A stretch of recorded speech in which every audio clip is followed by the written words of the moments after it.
All right, and I am on my left, and you are on my right, and I love you're wearing blue, and I'm wearing red, which I just think is just wonderfully cognitively dissonant. Yes, it's also, well, you're correct. It is. We'd have to change shirts. Yeah. But So no, but you can either walk a mile in someone's shoes or talk 30 minutes in someone else's shirt. I don't know. I'm into footwear. Well, I hope you will because all right, no, all right. So let's go ahead and give this a try. Make our first 30 minutes. This will be the first one that we're doing, and we'll go. And so we'll start. All right, ready? Yeah, I was born that way. Hello, world. It's me, Dennis, and then let me try that again. Take two.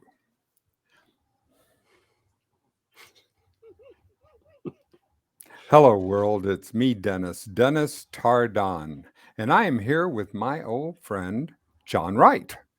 Hello, Dr. John Wright. You can call me anything as long as it's polite. I am John Wright, and I shall Thank say you. hello, world, as well. Thank you. And we are two old white guys, and we're here to discuss the world of race and gender and economics and why we are talking to each other and why we are not talking to each other and why we are talking past each other. And we're trying to figure out how it is that from the progressive strain of society, and you, John, from Well, I'm a. the What do you want me to call myself? I am oh, a conservative libertarian. good. And it appears to me in 2022, and we are now on the 11th of March in 2022, that there is a schism between the progressives and the conservatives, and that we are not talking to one another. And I would like to enlist you in the army of being able to reconcile this, that we can have peace talks around the table, that we can engage in the art of conversation. Yes, and the first stage of the art of conversation is to listen. Thank you. If you remember the was it words of Simon and Garfunkel? Hmm. What was it? Hear my words, or something like that. That's the problem. My experience has been that so much of the disputes between people occur because of a case of the yes buts. When the other Ah, purd is when the other purd, the other the other perp, the other perp parse. Good lord. yes, When the other person is talking, we are sitting there preparing our rebuttal, and it's always yes, but. exactly.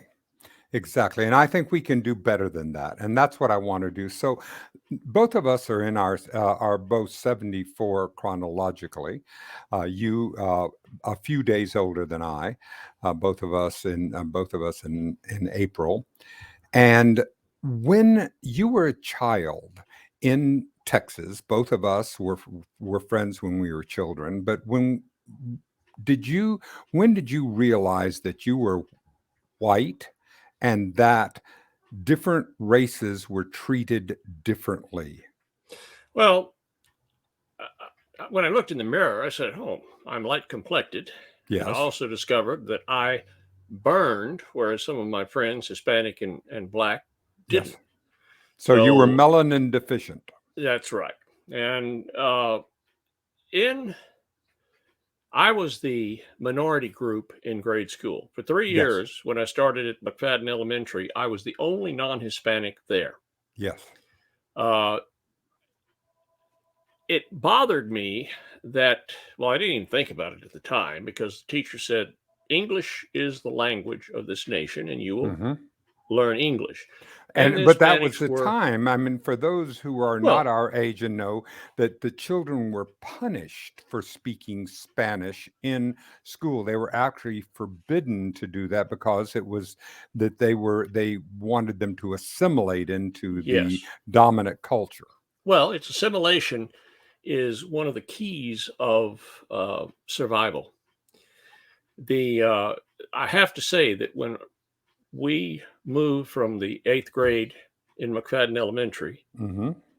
into high school, my classmates went to Victoria High. Yes. I went to St. Joseph's High.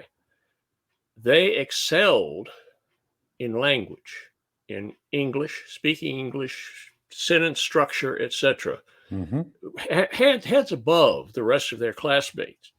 We all, both of us, me and my uh, classmates, didn't have a terribly strong foundation in science, Mm-hmm. but it was sufficient to fake our way until we could catch up. So you were taught how to. All right. So you realize both of us saw when we were there. We saw Jim Crow. We saw that there were separate water fountains, a water fountain that said colored and a water fountain that said white, a separate movie studio in the theater.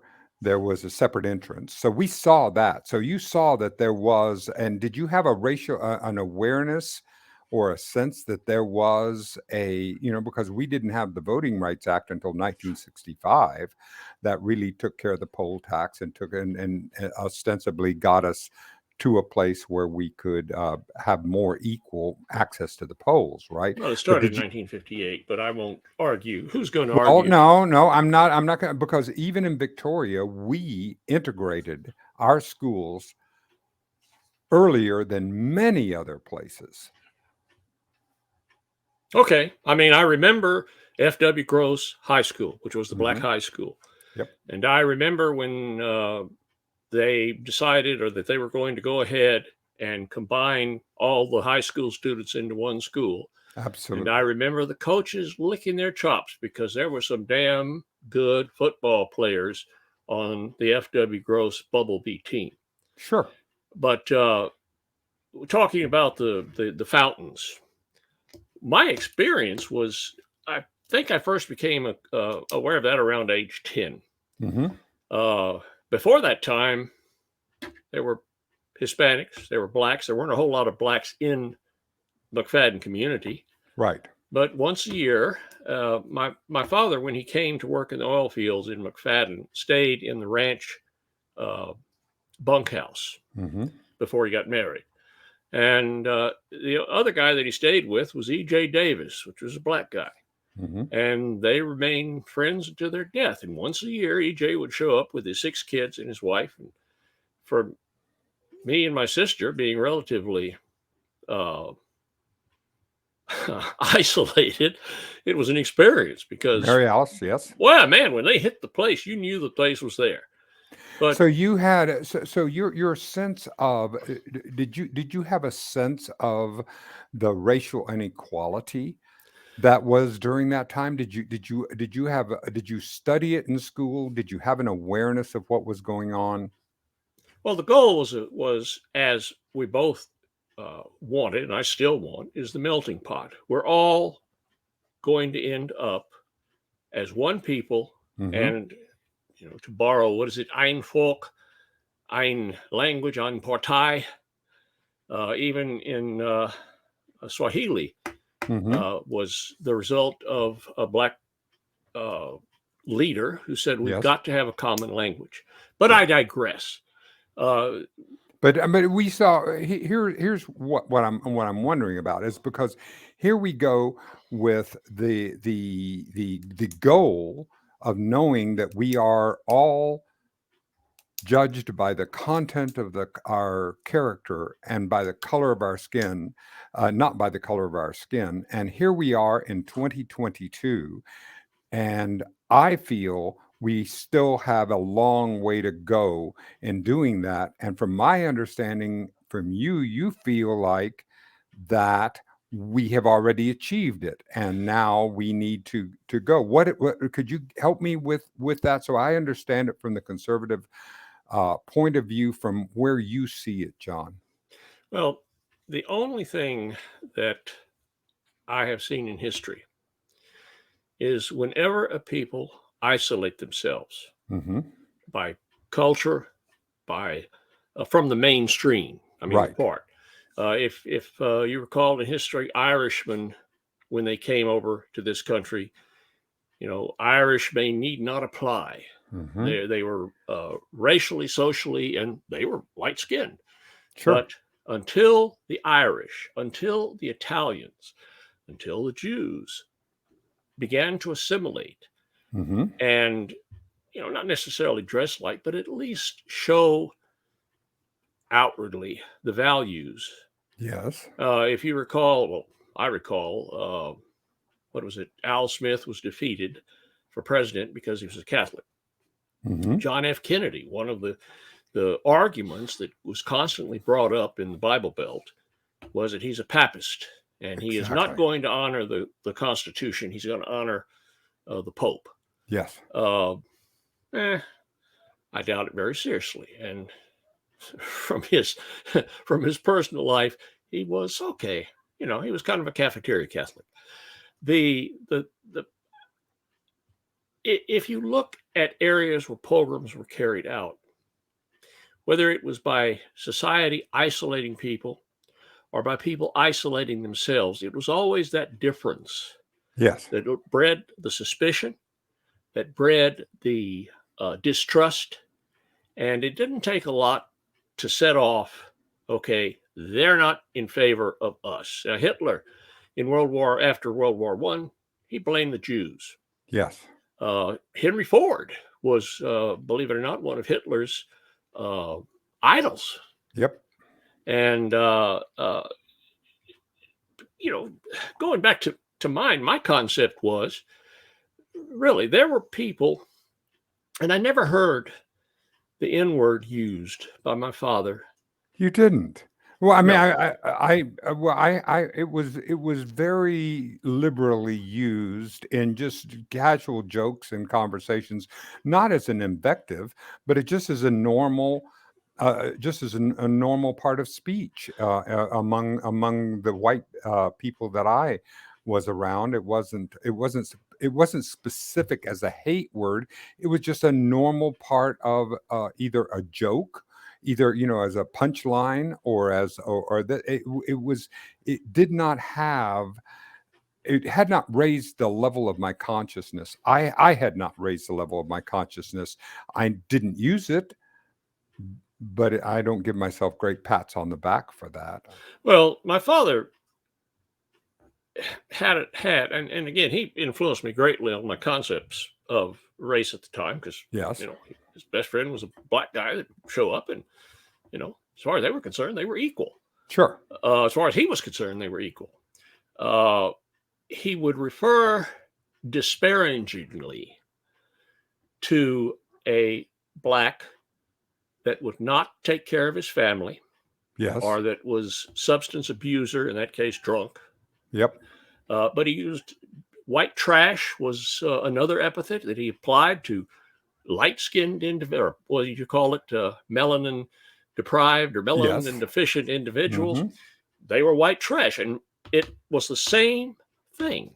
Exactly. They were people that were failing their responsibilities to their family, and that was what was key to him. It was the family. Hmm. You took care of your people, you took care of your kids, you gave them the best education, you worked for their benefit so the next generation would be a little better off.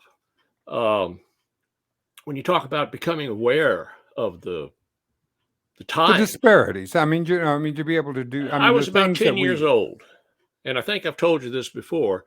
First time I went to an indoor movie, Hmm. the Uptown Theater in Victoria, Texas, and the park was there.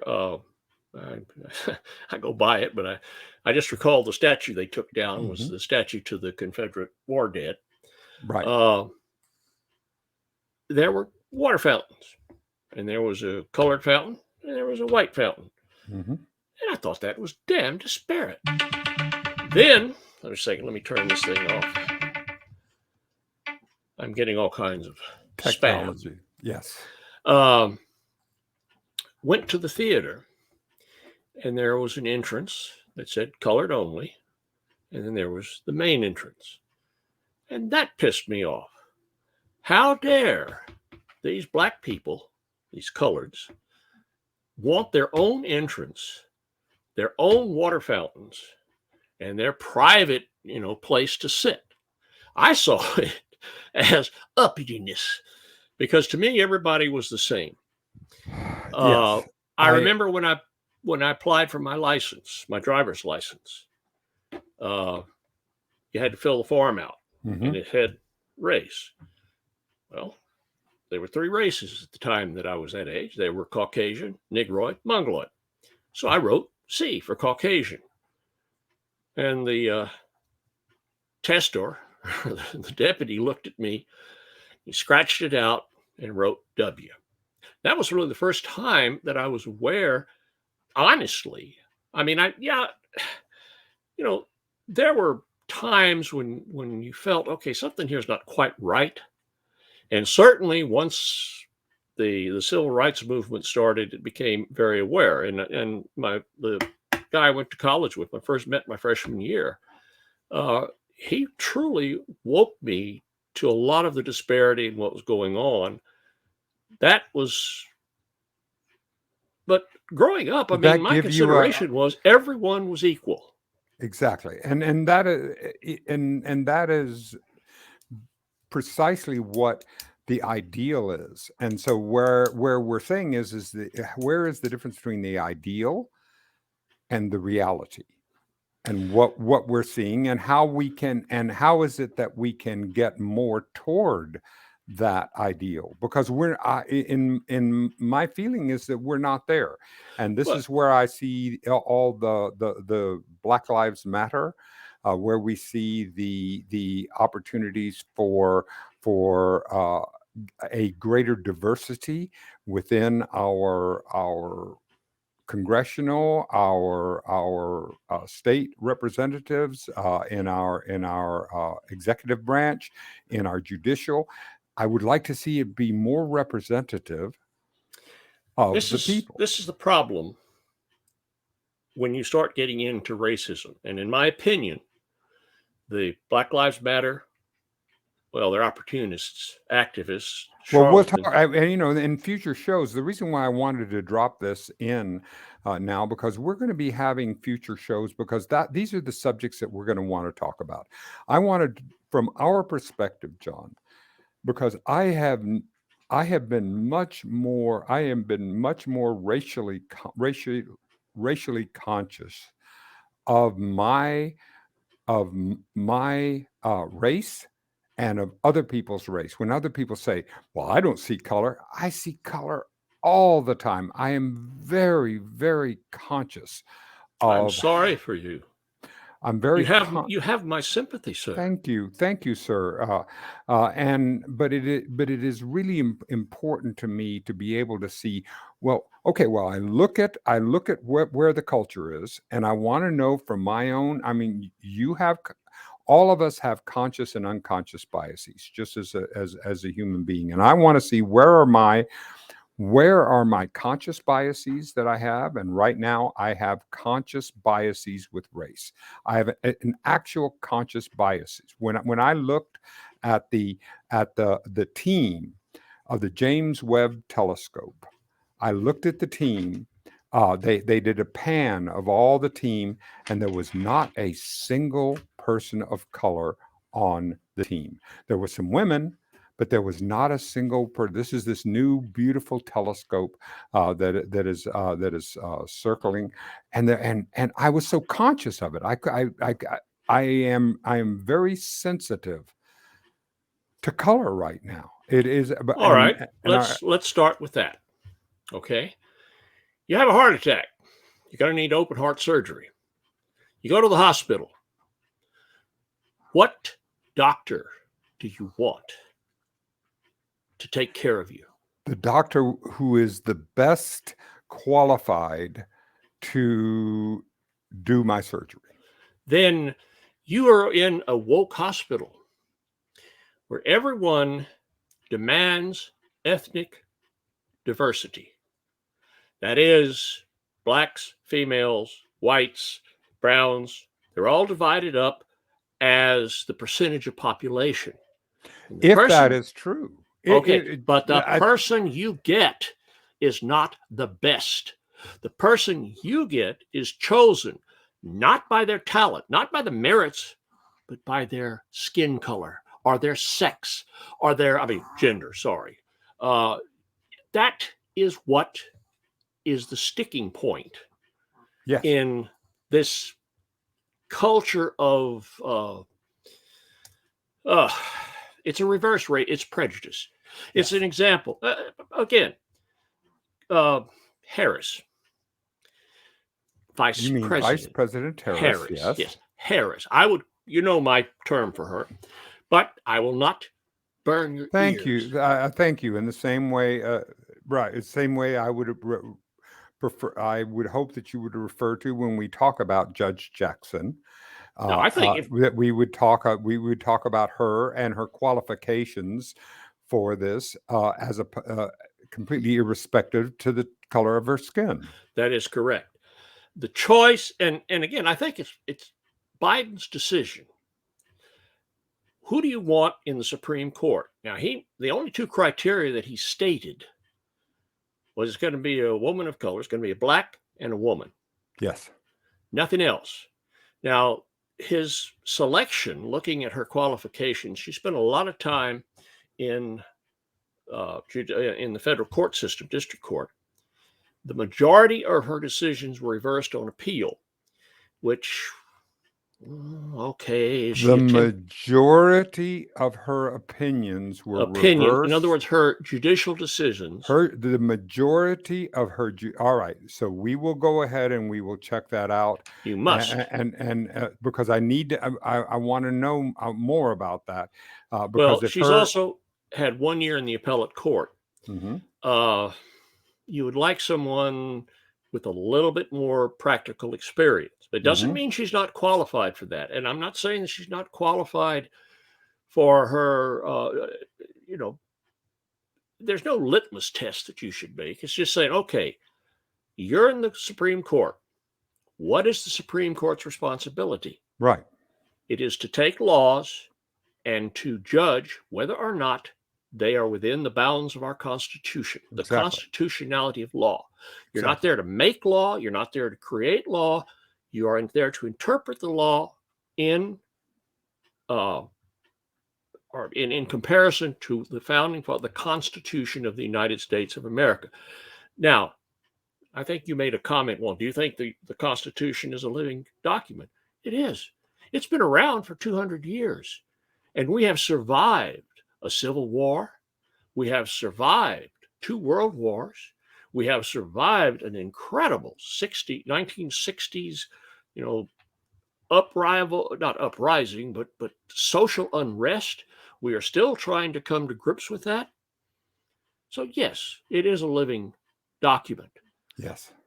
Now, and I've lost anything. No, but all right. So these are the kinds of subjects we're going to talk about. Let me tell you my history guys. here.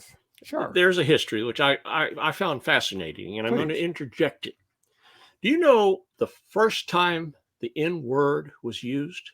No. Northern Africans use the word to describe sub-equatorial Africans. Yes. And the belief is it's from the Latin for black. Now, the first time it shows up in European literature is in the Dutch. And it's still referred to black. Yes. Now, in Mark Twain's day, it was a reference to a person. Right. I mean, it was not judgmental. It was simply, what's his name? The Huck Finn. Yes. And the black guy that was on the deal with him. In the 1920s, though, it turned into a truly bad word. It turned into a word which should not be used, and I don't believe it should be used by anyone.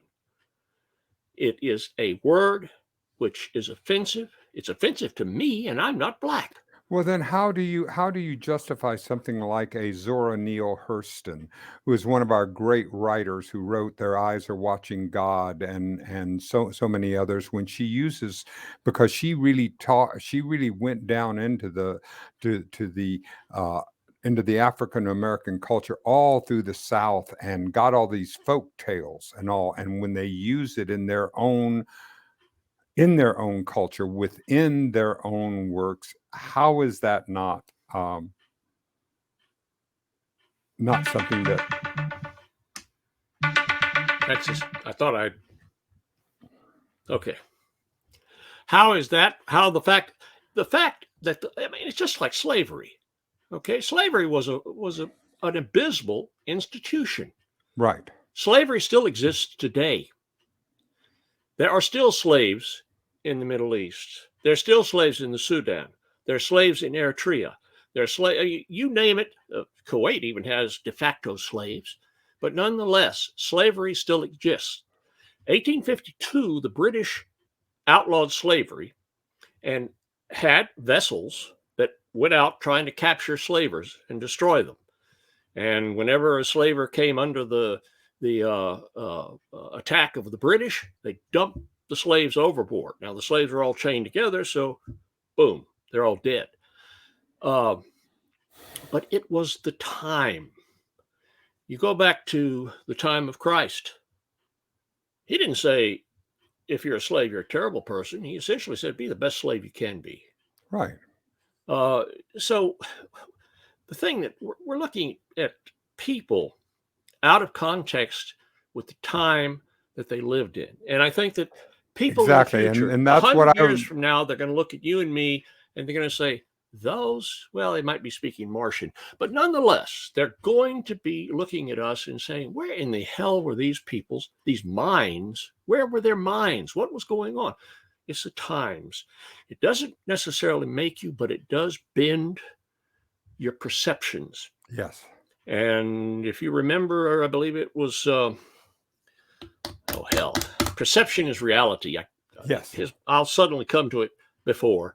Mhm. The mind will jump up there. He's also the guy that said, well, actually, a philosopher said perception is reality. And this other guy said that power is an aphrodisiac. Mhm. But You know, the problem that I have with that, with the please. power as an aphrodisiac, is because the thing is that I have a problem with aphrodisiac, because I figure that may work, but I need an Anglo-disiac. What? Come again? I want to have an Anglo-disiac. That's why they don't work for us. Oh, well, you are you are it's Aphrodite, not the Afro hairdos. All right, I'll tell you what I'm going to do with. You have just uttered a misconception and a racial judgment. But I'm a punster. It wasn't a it was I was doing that as my own as my Aphrodisiac. own. Are you a racist because you use that? Absolutely. You are a racist. I am racialized. I have been radicalized racially since the all the way back to Trayvon Martin and the work that we've doing and Ahmaud Arbery and George Floyd and the different conversations that I've had. I've really anyway. I'm going to end it right here, because what I want to do, John, is I'm going to tail off this conversation here. Let me edit it together. Put this off. We're going to just have this just as our very first piece. Then we're going to put it up there. And what I want us to do is to say, I would like to take some subjects that are both like the economy, like the equality. I would like. I want to take Black Lives Matter. I want to take wokeism, because you had talked about how it awakened you when you were. No, wokeism I find an abomination. I know, but hold on a second. That's what I want to talk about, though.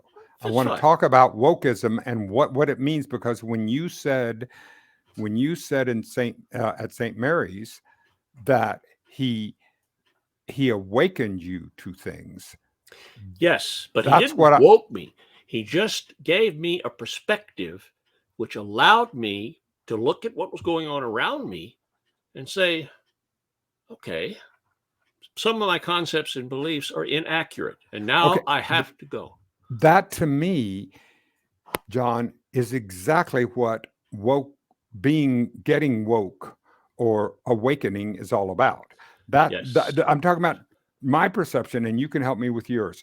Okay, but I don't want to leave this on. I don't want to leave this on the editing room floor. Let me just stop it. All right. It's still live, but it doesn't say Hold you're on a recording. second. Yeah, it does say. Okay, good. I am recording. I was scared. Hold on a second.